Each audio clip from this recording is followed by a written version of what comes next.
এটা কি হচ্ছে এটা? হ্যাঁ, এটা কি করছো? এটা হচ্ছে সকালবেলায় মাছ এনেছিলাম, তো মাছের সাথে একটা তেল দিয়েছিল, এটা মাছের তেলের বড়া বানাবো আজকে। তাহলে আমাদের বাড়িতে মাছের তেলের বড়া হচ্ছে।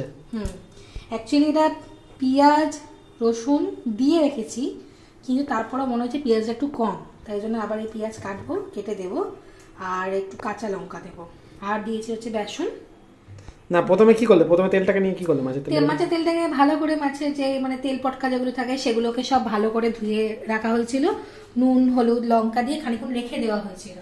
তো রেখে দেওয়ার পরে তারপরে হচ্ছে এখন মানে ফ্রিজে রেখে দিয়েছিলাম আমি, তারপর হচ্ছে এখন যেহেতু রাত্রিবেলা খাওয়া হবে বলে বার করা হয়েছে। তো রাত্রিরে অনেকেই বলেন যে খাওয়া উচিত না, বাট আমাদের যেহেতু ম্যাক্সিমাম সবাই ডিনারেই সবকিছু খাওয়া হয় সবচেয়ে বেশি পরিমাণে, মানে সকালের খাওয়া যেহেতু বেশি কম কম হয়, সেই জন্য রাতেই আজকে একটু টেস্ট করে দেখবো, যে মানে ইচ্ছা করছে তাই খাবো বলে। তো অনেকে আপনারা চাইলে এটা সকালেই করবেন, রাতে করবেন না। তো ওই জন্যই ফার্স্টে বেসন পেঁয়াজ কাঁচা লঙ্কা রসুন দিয়ে মাছের তেলে ম্যারিনেট করেছি, আর এর মধ্যে দেবো হচ্ছে এখন অল্প একটু দেবো নুন, যেটা আগে থেকে দেওয়া ছিল সেই জন্য আরো অল্প সামান্য নুন দেবো, সামান্য হলুদ দেবো, ব্যাস। তা তেল বাচ্চাটা তো দেখালে না, ওটা একদিন দেখাতে হবে। ঠিক আছে, ওটা একদিন নতুন করে অন্য ভিডিও নিশ্চয়ই দেখিয়ে দেবো কিভাবে তেলটাকে পরিষ্কার করে। ঠিক আছে, তাও হালকা করে বলে দিতে পারো কিভাবে তেলটা পরিষ্কার করে, তোমার কাজ করতে করতে করো। মানে ওই মাছের যেগুলো আর কি কি বলবো, যে পেটে যে নাড়ির মতো লম্বা লম্বা যে সুতোর মতো যে অংশগুলো থাকে সেগুলোকে ফেলে দিতে হয়, ওগুলো না ফেললে আর কি পেটে গেলে কষ্ট হয়, তো ওগুলোই আগে ফেলে দিই সবার আগে, দিয়ে তেলটাকে ভালো করে বারবার করে ধুতে হয় যাতে রক্ত টক্তগুলো লেগে না থাকে। তারপরে যে মেন হচ্ছে যে এর মধ্যে যে মানে মেটে মেটে টাইপের যে জিনিসটা থাকে ওইটা অ্যাকচুয়ালি তেল হিসাবে, মাছের তেল হিসাবে ভালো। অ্যাকচুয়ালি মাছের তেল তো খাওয়াও খুব ভালো না, শরীরের জন্য ভালো, কিন্তু অনেকেই কোলেস্টেরলের জন্য অ্যাভয়েড করেন, তবে মাঝে সাঝে একটু একটু চলতেই পারে, অসুবিধা কিছু নেই। মাছের তেলে অনেক তেলে ভিটামিন ডিও আছে, যা বাচ্চাদের যে সকল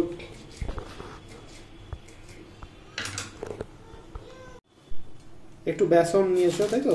এখন আবার একটু দিচ্ছি জল একটু।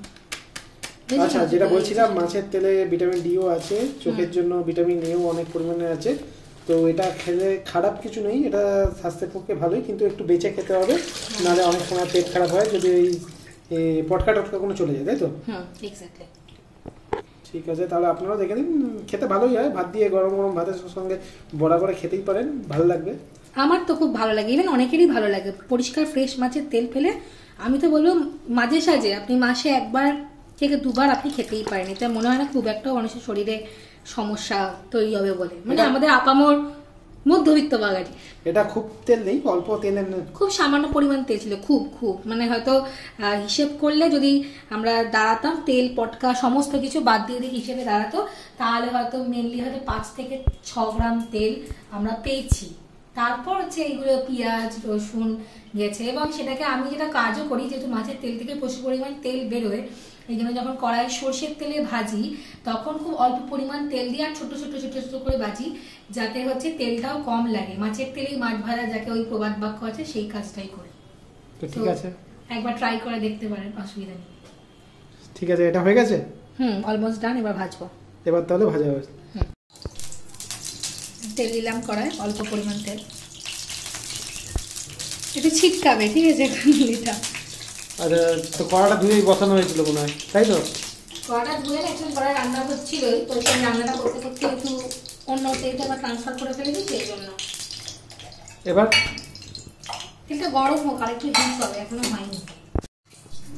তেলটা বেশ ভালো মতো গরম হয়ে গেছে, পুরো ধোয়া উঠছে, এবার আমি আঁচটা একটু কমিয়ে দিলাম। এবার এই যে ব্যাটারটা যেটা আমি আগে থেকেই করে রেখেছিলাম, সেই ব্যাটারটা থেকে খুব সামান্য কোয়ান্টিটি, এই যে একদম অল্প অল্প কোয়ান্টিটি, মানে এইটুকু করে, মানে আমাদের রাতের জন্য খাওয়ার জন্য। হ্যাঁ, মানে অ্যাকচুয়ালি কম করে ভাজলে ভাজাটা ভালো হয়। এরকম করে আমি ছেড়ে দেবো একসঙ্গে 3-4টে, যাতে ভাজাটাও মানে ভালো হয় আর কি, সেই জন্য।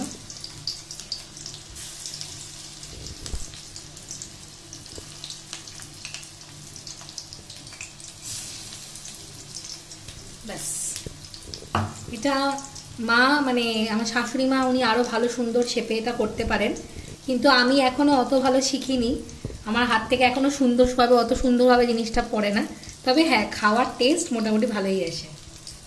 এটা কতক্ষণ ধরে ভাজবে? এটা যেহেতু লো আছে তো মিনিট 2-3 ভাজতে হবে এক পিঠ, তারপর আবার উল্টো দিকে ঘুরিয়ে আবার ভাজতে হবে এক পিঠ। এই দেখুন সাইড দিয়ে দেখতেই পাচ্ছি যে এর একটা সাইড খুব ভালো মতো করেই মনে হচ্ছে ভাজা হয়ে গেছে। এবার এটাকে আমরা নেক্সট সাইডে করে দেবো, যাতে ওই সাইডটাও ভালোভাবে ভাজা হয় আর কাঁচা কাঁচা জিনিসটা যাতে মানে টেস্টটাতে না হয়, তাহলে সত্যি প্রচণ্ড আস্তে গন্ধ গন্ধ লাগে এবং খেতে ভীষণ বাজে হয়। সেই জন্য এটা ভাজাটা খুব ডিপেন্ড করে। এটা ছাড়াও অ্যাকচুয়ালি মাছের তেলে না মাছের চচ্চড়িও হয়, সেটাও আমরা খেতে ভীষণ ভালোবাসি। এক একদিন এক এক রকমভাবে যেহেতু করি, তো আজকে বড়া করেছি, নেক্সট দিন এটার বেগুন দিয়ে পেঁয়াজ দিয়ে চচ্চড়ি করেও দেখাবো। আপনারা এরকমভাবে ট্রাই করতে পারেন। আবার ওইভাবে যেদিন করে দেখাবো সেদিনকেও ট্রাই করে বলবেন কেমন হবে, কেমন লেয়া লাগবে।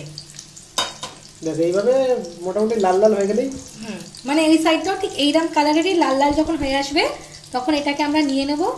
আর নিয়ে নেওয়ার পরে খেয়ে টেস্ট করে দেখতে হবে কেমন হয়েছে।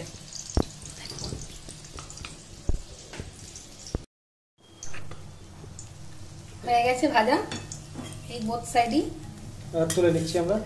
এই যে দুটো সাইডই সেম সেম হয়েছে দেখতে, বাস ডান।